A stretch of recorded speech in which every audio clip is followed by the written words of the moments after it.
Pour bien comprendre le phénomène de la mémoire négative, il faut bien comprendre le phénomène de la souffrance et de la pensée liée à la mémoire négative, la mémoire qui fait souffrir. Ce qui est le plus néfaste de la mémoire négative, de la mémoire qui engendre de la souffrance, c'est qu'elle empêche l'homme de vivre dans le présent. C'est-à-dire qu'elle l'empêche de vivre de son esprit. Donc, elle utilise son état de conscience émotive et astrale pour brouiller son intelligence, en se servant d'une multitude de formes de rationalisme pour le garder dans le passé au lieu de lui permettre de vivre dans un état d'esprit qui coïncide avec sa créativité présente, sa créativité d'esprit. La mémoire négative est un aspect de la conscience de l'homme qui favorise l'exploitation de ses émotions, qui favorise l'exploitation de la subjectivité de l'ego pour entraver le développement et la descente de l'esprit afin de faire en sorte que l'homme, au lieu de vivre de son esprit, vive de l'énergie de l'âme, c'est-à-dire de l'énergie de la mémoire, c'est-à-dire de l'énergie astrale en lui.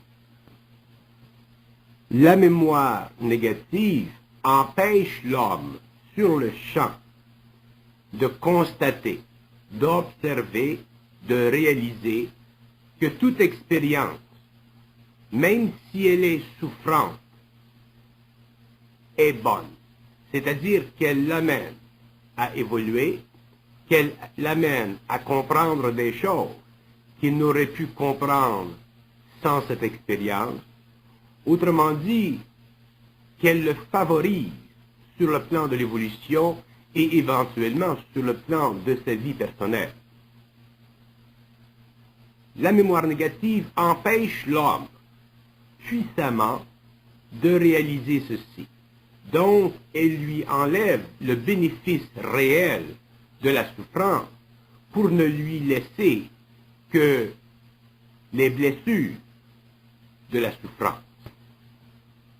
Donc, cette souffrance, cette mémoire négative entrave la liaison entre l'homme et son esprit, entrave le développement naturel et graduel de cette relation et empêche automatiquement l'homme d'être bien dans sa peau.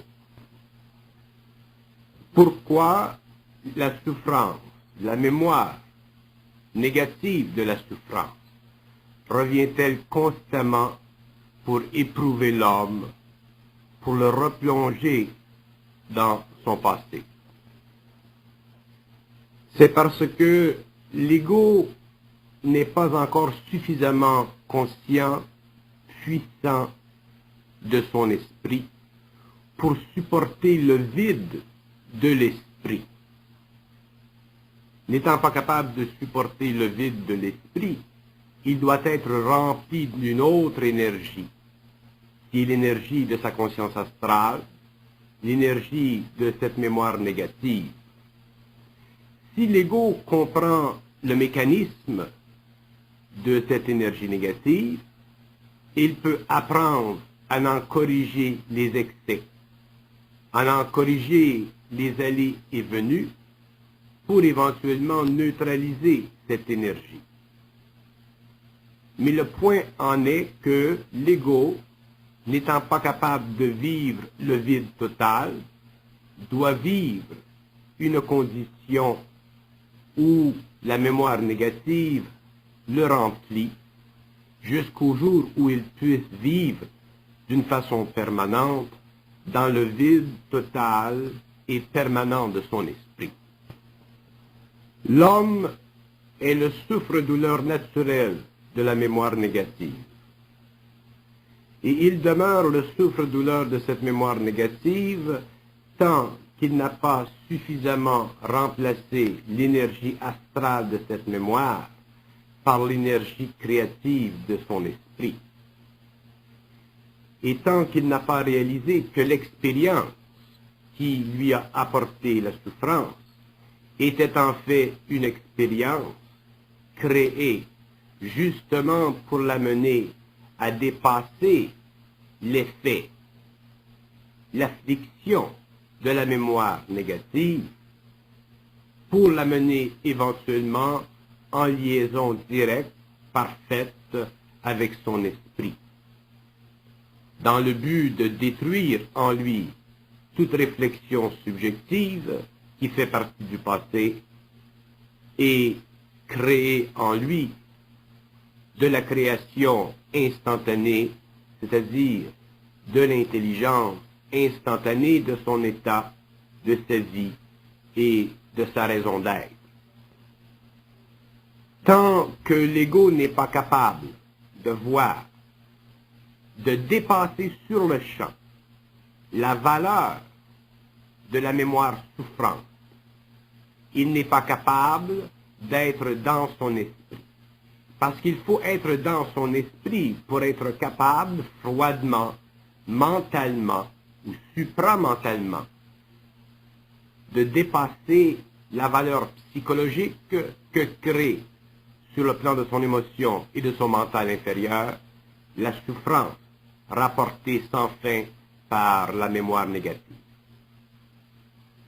Donc, le but de l'ego, à travers l'expérience qui crée cette souffrance, c'est de pouvoir neutraliser le pouvoir de la mémoire négative alors qu'elle se présente. Et il peut le faire s'il a suffisante compréhension des lois de son esprit ou de l'esprit et qu'il applique ces lois selon le temps et le rythme qu'utilise sa mémoire négative pour le faire souffrir. Tant que l'homme n'a pas une conscience suffisante, la mémoire négative sert à l'évolution de son âme. Elle sert à l'évolution des aspects inférieurs de lui-même. Lorsque l'homme a une conscience suffisante, lorsqu'il connaît les lois de l'ego, les lois de l'esprit, les lois de l'âme, les lois de la souffrance, les lois de la mémoire, cette mémoire négative est utilisée par lui pour le développement d'une conscience supérieure, par la transmutation de l'émotivité et de la pensée subjective, afin de créer un lien, un pont étroit entre l'ego et son esprit. Mais pour que l'homme crée un lien entre l'ego et son esprit, en utilisant l'énergie de la mémoire négative, il ne faut pas qu'il se laisse leurrer par la valeur psychologique de la mémoire négative.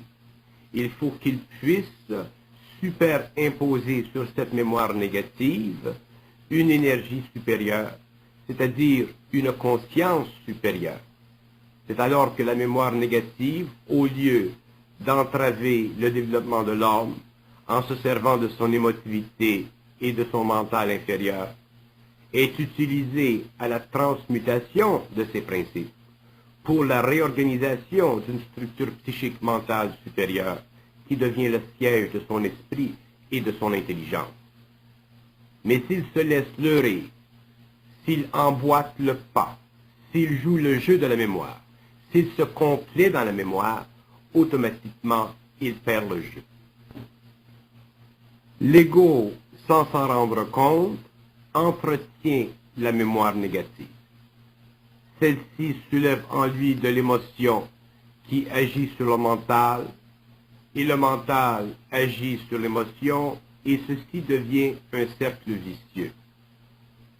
L'ego doit apprendre à ne pas jouer le jeu de la mémoire. Mais pour ceci, il doit être suffisamment conscient suffisamment évolué, suffisamment mental pour comprendre les lois de l'esprit et non jouer le jeu de l'ego qui se complaît, qui est dans un sens masochiste. L'ego, s'il est moindrement dans son esprit, doit être capable de ne donner à la mémoire négative aucune raison de réflexion. Il doit être capable d'empêcher que le passé entre dans son présent. Et pour qu'il puisse faire ceci, il faut qu'il soit suffisamment intelligent, c'est-à-dire suffisamment conscient de l'illusion de la mémoire négative, quelles que soient les raisons qu'elle fasse miroiter à ses yeux. Parce que la mémoire négative, la mémoire de la souffrance, peut toujours apporter à l'ego des raisons qui souvent sont raisonnables. Mais ce n'est pas le fait que les raisons de la mémoire négative liées à la souffrance soient raisonnables qui est le cas. C'est justement là le piège. C'est que l'ego doit aller au-delà de la raison que lui donne, que lui apporte sur un plat pour le charmer, la mémoire négative. Il doit aller au-delà de la raison et la neutraliser, la déraciner instantanément pour ne vivre que dans le vide de son esprit, c'est-à-dire pour ne vivre que dans l'instant et ne pas se servir du passé pour quelque raison que ce soit afin de se créer un placebo, afin de se dorloter lui-même, afin de se nourrir lui-même astralement. Il ne doit donner à la mémoire négative aucune chance de pénétrer en lui et de l'affecter émotivement et mentalement. Donc, si elle vient, il la laisse venir, mais il ne s'en occupe pas. Il la laisse venir comme un voisin qui n'est pas plaisant, un voisin qui n'est pas nécessaire dans sa vie, mais qui doit vivre à côté de lui pendant quelque temps jusqu'à ce qu'il déménage. Ce n'est pas l'expérience négative, l'expérience de souffrance dans la vie de l'homme qui est le problème essentiellement. C'est son attitude vis-à-vis cette expérience de souffrance. Si l'homme était réellement conscient, toute expérience dans sa vie serait bonne, parce que toute expérience dans sa vie l'amènerait à être de plus en plus dans son esprit et de moins en moins dans la mémoire de son ego, dans le passé de sa vie, donc dans la souffrance de sa vie. Donc l'homme pourrait vivre une multitude d'expériences, plus ou moins intéressantes, mais aucunement liées avec la souffrance. Il n'y aurait pas en lui de souffrance, il y aurait en lui une perte d'énergie, il y aurait en lui un ralentissement de son énergie, mais il n'y aurait pas de souffrance psychologique. Il y aurait simplement un dépassement et un dépassement jusqu'à ce que l'homme puisse vivre toutes sortes d'expériences, à tous les niveaux possibles, sans en être affecté, parce qu'il ne vivrait ces expériences que dans le présent de son esprit, au lieu de les vivre dans le passé de son ego. Donc, au lieu d'en souffrir psychologiquement sur le plan de l'émotion et sur le plan de la pensée subjective. Donc, comme l'homme n'est pas capable de traiter directement avec son esprit, il n'est pas capable d'absorber l'énergie négative de l'expérience, et ceci l'empêche de pouvoir vivre de l'expérience sans être affecté par elle, sans être amené à un état de dépression par elle. Autrement dit, il n'est pas capable de bénéficier sur le champ de l'expérience. Il doit en bénéficier à longue haleine, avec les mois, avec les années. Et pendant ce temps, il perd de l'énergie. Pendant ce temps, il ne fait que traiter avec sa conscience astrale au lieu de traiter directement avec son être interne, son esprit, son intelligence réelle. Donc, il perd contact avec la force transformationnelle de son esprit pour n'être laissé qu'avec l'impuissance psychologique de son ego. Il ne s'agit pas pour l'homme, à ce stage, d'être sans mémoire négative, puisqu'il n'est pas dans un état suffisamment avancé de fusion. Mais il est important pour l'homme, à ce stage, de ne pas nourrir sa mémoire négative, en ne lui donnant pas de support, en ne lui donnant pas de valeur psychologique quelconque. L'ego doit être suffisamment perspicace, suffisamment intelligent, suffisamment lucide pour être capable de réaliser que la mémoire négative qui naît d'une souffrance ne possède rien en elle-même qui soit bien bon pour lui, qui soit bien ou bon pour lui, à quelque niveau que ce soit. C'est la souffrance comprise, réalisée, qui devient bonne pour lui, et non la mémoire négative de cette souffrance. C'est le changement vibratoire dans ses corps, créé par la souffrance, qui devient bon pour lui. C'est l'expérience pure qui devient bonne pour lui, et non la mémoire de l'expérience. Il faut se rappeler ceci, et je le répète, c'est l'expérience pure, froide, vibratoire, qui devient bonne pour l'ego, et non pas la mémoire de l'expérience. Lorsque l'ego vit une expérience qui crée une souffrance, dans le moment même, dans le présent de cette expérience souffrante, il y a transformation, il y a évolution, si l'ego connaît les lois de la vie.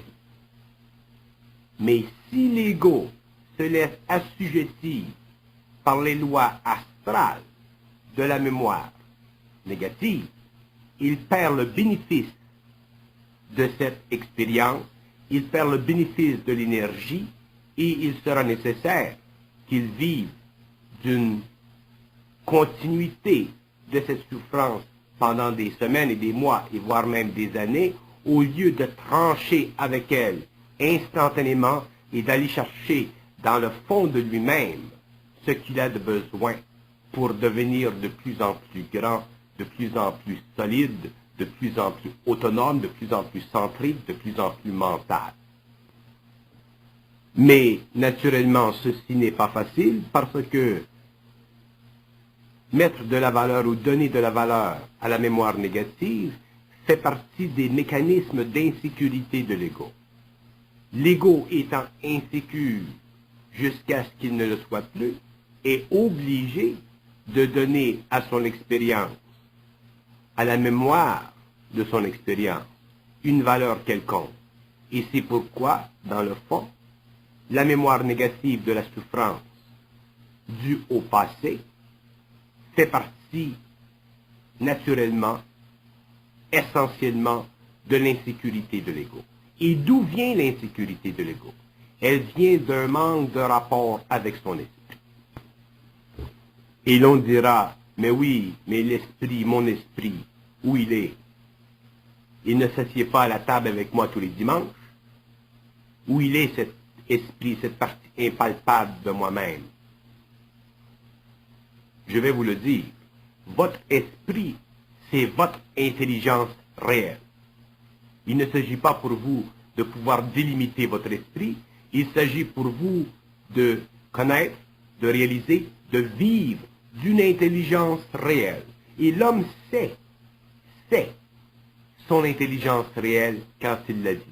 Parce que lorsqu'il vit son intelligence réelle, il ne vit pas la vie comme il la vit lorsqu'il est dans son intelligence factice, lorsqu'il est dans l'intelligence de son ego, lorsqu'il est dans l'intelligence de sa subjectivité, lorsqu'il est dans l'intelligence de ses pensées subjectives.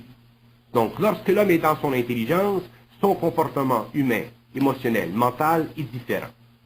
Et il y a dans la vie de l'homme des expériences où il connaît, où il sent son intelligence réelle, c'est-à-dire son esprit. Et c'est de cet esprit qu'il doit vivre, c'est de cette intelligence qu'il doit reconnaître la subtilité de l'aliénation que crée en lui, pour toutes sortes de raisons, la mémoire négative de la souffrance vécue dans le passé. Lorsque l'homme est dans son intelligence réelle, il ne peut pas se rationaliser la souffrance. Il la vit, point c'est tout. Mais dès qu'il se la rationalise, pour une raison ou pour une autre, il n'est pas dans son intelligence réelle, il n'est pas dans son esprit, il est dans son ego, il est dans son intellect, il est dans son mental inférieur, et ce mental inférieur est automatiquement affecté par son émotion, donc son aspect subjectif est coloré, affecté, infecté par la mémoire négative. Donc l'homme est assujetti à l'expérience au lieu de bénéficier de l'expérience. Il est régi par les lois de l'âme au lieu d'être régi par les lois de l'esprit. L'homme dit souvent « Ah, le temps arrange les choses ». C'est vrai que le temps arrange les choses. Mais le temps arrange les choses parce que l'homme n'est pas dans son esprit. Si l'homme était dans son esprit, il n'aurait pas à attendre que le temps arrange les choses pour que les choses soient arrangées. Les choses seraient arrangées dans le présent, instantanément, parce qu'il serait dans son esprit. Donc, si le temps arrange les choses, c'est un dicton qui est véridique, parce que l'homme vit de l'expérience, de la mémoire négative. Et cette mémoire négative, au cours du temps, disparaît, parce que l'homme change, l'homme perçoit, l'homme se transforme, l'homme prend conscience, la vie change. Mais quelle perte de temps! Quelle perte de temps énorme! S'il faut qu'un homme attende 10 ans pour que le temps change les choses de sa vie, il perd 10 ans de sa vie.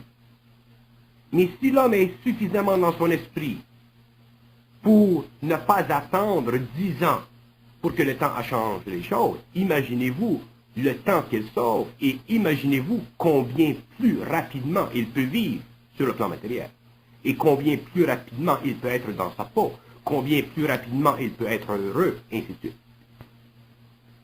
Donc, l'ego doit réaliser que la souffrance de l'expérience ramenée constamment par la mémoire négative n'est pas une valeur réelle. La valeur réelle de l'expérience est dans la tension vibratoire vécue au moment de l'expérience. Et toute autre chose rapportée vers lui est sans valeur. Et si l'ego est capable de comprendre ceci, il entre déjà dans son esprit et il grandit. Donc vient le temps où l'ego ne vit plus d'expérience. Il vit de l'énergie de l'expérience. Et c'est à partir de ce moment-là que l'ego va très vite dans la vie, qu'il gravit rapidement les marches de la vie, et qu'il en arrive un jour à pouvoir dépasser toutes les conditions planétaires de son existence. Il ne vit alors que d'énergie et de mouvement sans réflexion. C'est alors que nous pouvons dire que l'homme est libre, que l'homme est conscient, que l'homme est maître de sa vie, qu'il est dans la vie, et qu'il peut vivre la vie à la mesure et à la hauteur qu'il veut, parce qu'il est libre de l'influence planétaire sur son émotion et sur son mental. C'est la mémoire négative qui empêche l'homme d'être heureux sur le plan matériel. C'est cette mémoire qui l'empêche de former une liaison étroite avec lui-même. Et c'est pour ça qu'il doit apprendre graduellement comment la contrôler, comment en éviter les excès. Et pour ce, Il ne doit pas se leurrer. Il ne doit pas se conter d'histoires.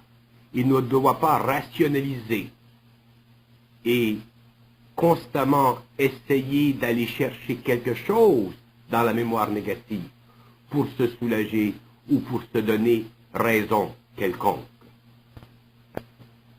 Là où l'homme doit faire attention, c'est dans le domaine de l'émotion.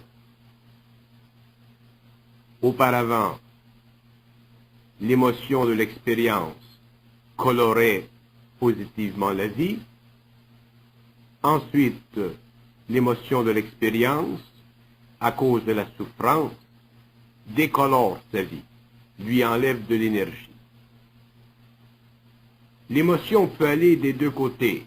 Elle donne de l'énergie ou elle en enlève. Et lorsque l'homme est prisonnier de la mémoire négative, l'émotion qu'elle suscite enlève de l'énergie. Et l'homme doit être conscient de ceci. L'homme ne peut pas perdre d'énergie. Et pour que l'homme soit conscient de ceci, il doit prendre en main les mécanismes de la mémoire et il doit les restreindre. Il doit réaliser que de la mémoire négative, c'est du passé, que ça n'a aucune valeur réelle, que ça n'a qu'une valeur négative, subjective, qui crée de la souffrance et qui empêche l'homme de continuer, c'est-à-dire d'aller plus loin dans l'évolution de son être, d'aller plus loin dans l'acheminement de sa vie et de conquérir éventuellement la vie, à son propre profit, pour son bien-être, etc. L'homme doit apprendre à vivre de l'énergie de son esprit et non simplement de l'énergie astrale de son ego. Il est évident que l'énergie astrale positive, que l'on appelle l'expérience positive, crée dans la vie de l'homme de la vitalité. Mais de même, l'énergie astrale négative, que réfléchit la mémoire négative, crée dans l'homme une perte de vitalité. Pendant l'évolution, l'homme vivait sur le plan de l'expérience en fonction de l'énergie positive de l'expérience et de la mémoire, ce qui le rendait heureux. Il vivait de l'énergie négative de l'expérience et de la mémoire, ce qui le rendait malheureux. Mais pendant l'évolution, dans le nouveau cycle, l'homme doit vivre de l'énergie de l'esprit. Et lorsqu'il est capable de vivre de l'énergie de l'esprit, toute expérience, pour lui, est créative. Il ne souffre plus de l'expérience parce qu'elle n'est plus colorée négativement ou positivement. Elle est simplement une partie de la vie, elle fait partie de l'activité de l'esprit à travers l'homme et elle est comprise comme étant le mouvement de la vie dans l'homme. Elle n'est plus astrale, elle est simplement mentale. Ceci ne veut pas dire qu'elle n'est pas aussi intéressante qu'auparavant, mais qu'elle n'est plus colorée par l'émotivité négative. C'est pourquoi nous disons qu'elle est mentale, c'est-à-dire qu'elle est réalisée sur un autre plan vibratoire. Elle est comprise en fonction d'une énergie supérieure au lieu d'être vécue en fonction d'une énergie inférieure et subjective qui peut créer, dans certains cas, la souffrance et amener à l'homme la mémoire négative de cette souffrance. C'est par la voie des pensées négatives que la mémoire négative est amenée vers l'homme. C'est par la voie de ces pensées négatives que l'énergie émotive de l'homme est soulevée pour troubler son mental inférieur et l'empêcher de vivre son expérience en dehors, complètement en dehors de la mémoire négative de cette expérience. Les pensées négatives sont véhiculées dans l'homme par des forces en lui qui cherchent à utiliser le plus possible son émotivité. En se servant de ses pensées et en se servant de son énergie afin que ses forces puissent vivre de lui, vivre de son expérience, autrement dit, vivre d'une façon parasitique. L'homme doit comprendre le phénomène de la pensée négative. Il doit réaliser que des courants en lui se meuvent constamment afin d'utiliser son énergie inférieure pour que ses forces, que ses courants soient alimentés. Mais ce n'est pas la fonction de l'homme d'alimenter en lui les forces astrales. Au contraire, l'homme doit se débarrasser de ses forces, de ses courants d'énergie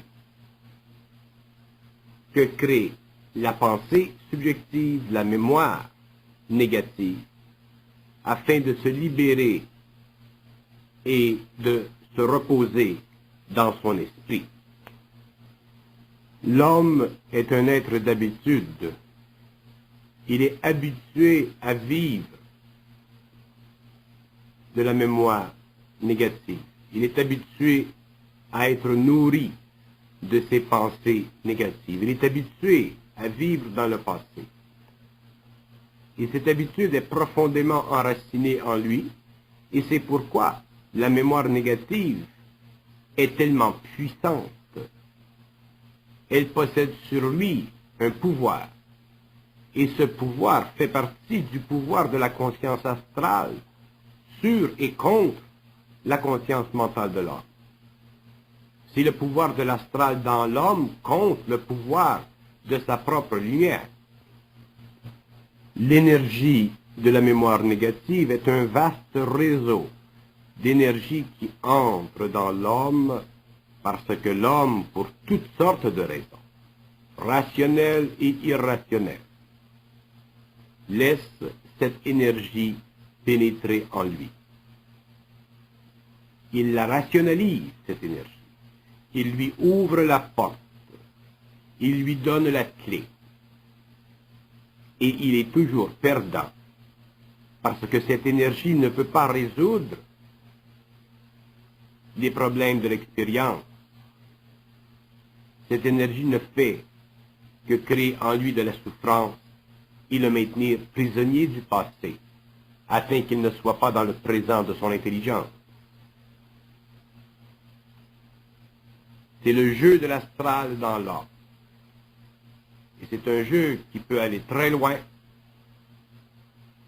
parce que c'est un jeu qui n'est pas sous le contrôle de l'homme, mais qui est sous le contrôle de forces en lui qui font partie de son inconscient.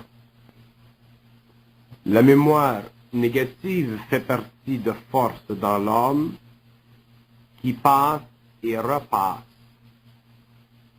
Forces que l'on peut appeler forces karmiques, qui doivent être épurées avec le temps par son esprit.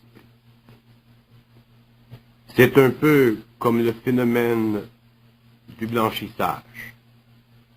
Le linge doit être nettoyé et nettoyé et nettoyé jusqu'à ce qu'il soit totalement blanchi. Donc, la mémoire négative, c'est comme du linge sale qui doit être blanchi. Et elle est repassée dans le système nettoyant de l'homme, autrement dit, dans le psychisme de l'homme, jusqu'à ce que son esprit soit suffisamment puissant pour blanchir totalement ce matériel, l'éliminer complètement ce matériel, afin que l'homme ait une conscience pure, une conscience de plus en plus perfectionnée. À partir de ce moment-là, les forces karmiques astrales dans l'homme n'ont plus de puissance sur lui et il n'est plus régi par les lois sanitaires. L'homme est très sensible à la mémoire négative parce qu'il est trop dans sa personnalité. Il n'est pas suffisamment dans sa personne. Et sa personnalité est la mesure du rapport entre ses pensées, cette mémoire, et son ego. L'homme doit être dans sa personne afin que sa personnalité ne soit que l'expression de sa personne,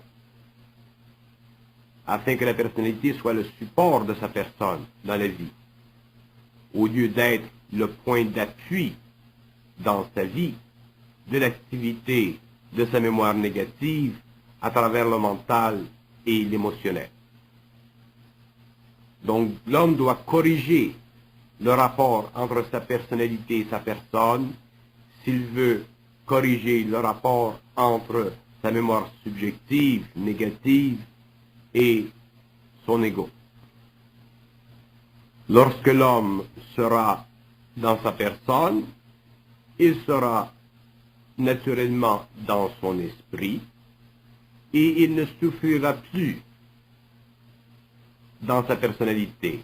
Il ne souffrira plus de sa personnalité, donc il ne souffrira plus de l'effet qu'a la mémoire négative de ses souffrances sur son ego. Il sera libre. Il sera libre de la polarité de l'expérience.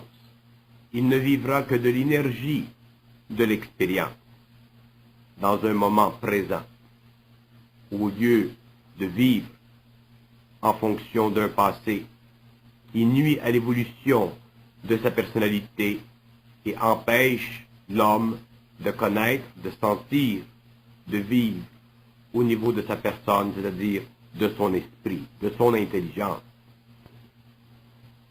Donc, il y a un lien très étroit entre la personnalité et la mémoire négative, et l'homme doit le réaliser. Il doit voir, il doit comprendre que là où il y a beaucoup de mémoire négative, il y a beaucoup de personnalité. Là où il y a moins de mémoire négative, moins il y a de personnalité, plus il y a de la personne. Autrement dit, plus il y a de centricité, d'identité, de réalité, d'esprit. L'esprit de l'homme, son intelligence réelle, est plus mûr, plus sage que toute sa personnalité. L'esprit de l'homme est son essence même. Sa personnalité n'est qu'une fiction, n'est qu'une organisation psychologique. Tant que l'homme n'est pas dans sa personne, il ne peut pas se sentir créatif dans son esprit, parce que sa personnalité prend tout le matériel de son émotion et de sa pensée pour se couper de son esprit. Donc si l'homme souffre, s'il a une expérience qui le fait souffrir, qui engendre de la mémoire négative, il est évident qu'il perd la capacité de se vitaliser, il perd la capacité de se rendre neuf incessamment dans le présent. Donc il perd la capacité d'être vivant, d'être bien, d'être réel. L'esprit de l'homme a besoin de la personne de l'homme, et non pas de la personnalité de l'homme. Donc la personnalité doit être ajustée afin qu'elle devienne la personne réelle de l'homme. Et ceci demande que l'émotivité et la pensée subjective soient ajustées à un niveau supérieur de conscience, afin que l'homme soit dans son esprit, vive de sa personne et projette dans le monde la personnalité dont il a de besoin pour œuvrer, pour travailler, pour vivre. Mais si l'esprit n'a pas de personne sur laquelle fonder son activité, il sera obligé de déjouer la personnalité afin que celle-ci, à travers l'expérience, la souffrance, la mémoire négative, en arrive à déchirer le voile de sa subjectivité pour qu'elle devienne réellement l'imprimatur de sa réalité, donc une personne. C'est à partir de ce moment-là que nous pouvons parler de la maturité de l'homme, la vraie, la grande maturité de l'homme, où il n'y a plus de distinction entre l'esprit, la personne et la personnalité. L'homme, s'il pouvait catégoriquement, en esprit, renverser le pouvoir de la mémoire négative, il transformerait automatiquement sur le champ son émotivité, sa mentalité supérieure, en énergie supérieure. Donc, il deviendrait réel. Il deviendrait une vraie personne. Il ne serait plus assujetti à sa personnalité. Mais pour ce, il doit le faire d'une façon catégorique. Il doit le réaliser d'une façon catégorique. Il doit le savoir comme étant la seule voie à la transformation de ses principes inférieurs. Il doit le savoir comme étant la seule réponse aux problèmes de l'homme, aux problèmes psychologiques de l'homme, aux problèmes de la personnalité de l'homme. L'homme ne peut pas souffrir constamment de sa personnalité. Il y a un jour où il doit dépasser les éléments de sa personnalité qui l'affligent et qui amènent constamment vers lui par le mécanisme de l'insécurité de l'ego, le matériel de pensée de la mémoire négative. L'homme doit en arriver un jour à avoir une personnalité qui est la projection de sa personne, au lieu de vivre d'une personnalité qui est foncièrement alourdie par des insécurités de toutes sortes, qui sont de plus en plus alimentées par la mémoire négative de l'expérience souffrante. L'homme n'a pas grand choix dans la vie. Il a soit le choix d'être inconscient et de souffrir subjectivement, ou de devenir conscient et de faire dépasser, ou plutôt de faire transpercer sa personne à travers sa personnalité. S'il est capable de faire ceci, s'il est capable de projeter sa personne à travers tous les jeux, toutes les colorations de sa personnalité, il est évident que l'homme peut vivre très bien sur la Terre, qu'il peut vivre une multitude d'expériences sur la Terre, parce qu'il n'en souffrira jamais. Lorsque je dis qu'il n'en souffrira jamais, je dis qu'il n'en souffrira pas sur le plan de sa personnalité.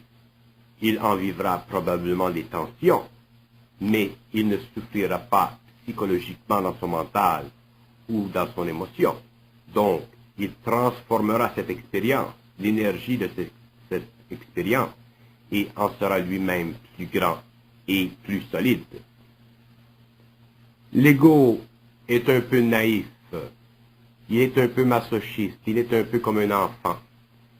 Il regarde la souffrance, il aime regarder la souffrance, croyant qu'il pourra déchiffrer quelque chose dans la souffrance, qu'il pourra comprendre quelque chose dans la mémoire de la souffrance. Et c'est une illusion, parce que la souffrance ou sa mémoire est déjà inscrite, elle est déjà faite, elle est déjà établie. L'ego n'a plus à rechercher, à étudier, à essayer de comprendre. Il a simplement à être capable de ne pas être affecté par la mémoire négative. Il doit être capable de superimposer des pensées créatives sur des pensées négatives afin de neutraliser la vibration de ces pensées. Il y a des êtres qui souffrent, qui ont souffert, et qui ont la force interne, la puissance interne de dépasser l'immaturité psychologique de l'ego et d'imposer à leur mental, d'imposer à leur personnalité une condition de vie qui naît de leur esprit et qui les rend imperturbables.